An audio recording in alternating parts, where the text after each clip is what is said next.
नमस्कार प्रणाम गोर लगै छी। हम छी रवि कौशल उपस्थित छी अहाँ सबके बीच। अहाँ देख रहल छी तऽ मिथिला सिटी न्यूज देख रहल छी।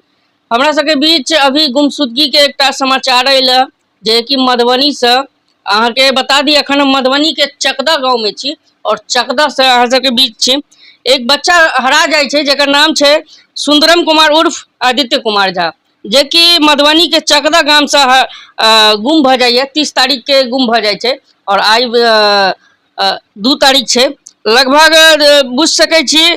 और एक बात और छै जे बच्चा में मानसिक स्थिति कनी नाजुक छै और किछ सुनऽ के या बोलऽ के हिनकर जे छै क्षमता कम छै। और परिजन हमरा सबके संग छनि, हिनका से बात करब और विशेष जानकारी हिनका बारे में लेब। सबसे पहले अपन एक छोट छिन परिचय देब। हमर नाम सुशील कुमार,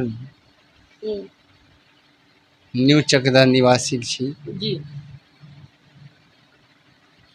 अहाँ के जे बौआ जे गुमशुदगी भ गेलै कहिया दिनांक कई तारीख के निकलल? 30 तारीख अहाँ का 30/5/24 में निकलले अहाँ का 3 बजे का लमसम 3 बजे से निकलले से अखन तक वापस एले नहीं। दू मतलब हम सब इंतजार के लिए नहीं मिल रहा छे, प्रयास के लिए नहीं देख रहा छे। तो जगह जगह पर जाकर चेको के लिए ओतो नहीं देख रहा छे। आदमी सबसे पूछलिए तो वो सब कहे छथिन हमरा अब 30 तारीख के बाद मिलबे नहीं कैल।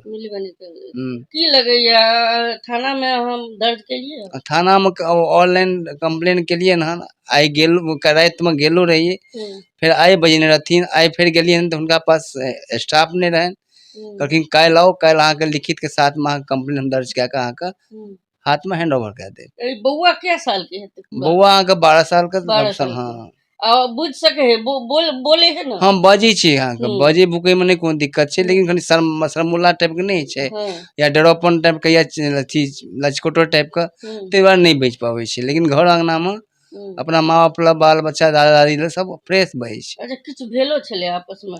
नहीं ना आपस में किछ नहीं छे। मतलब ओ कहीं लेट सेट आवे छले त अपन बस हम सब बुझ ली लेट सेट आवे छे ते लगा तो ओकरा पर ध्यान नहीं रखे छलिए। लेकिन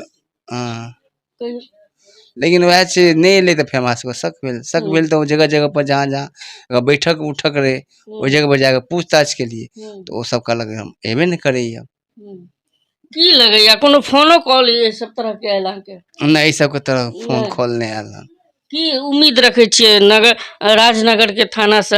की मांगबे, की कहबे जे अहाँ के जल्दी से जल्दी अहाँ के स्वीकार कैल जाए और बच्चा के खोज में? हाँ, हम हमार रिक्वेस्ट है कि बच्चा हमरा जे जते जल्दी उपलब्ध क्या कर देता उते हम बढ़िया रहो, खुश रहो।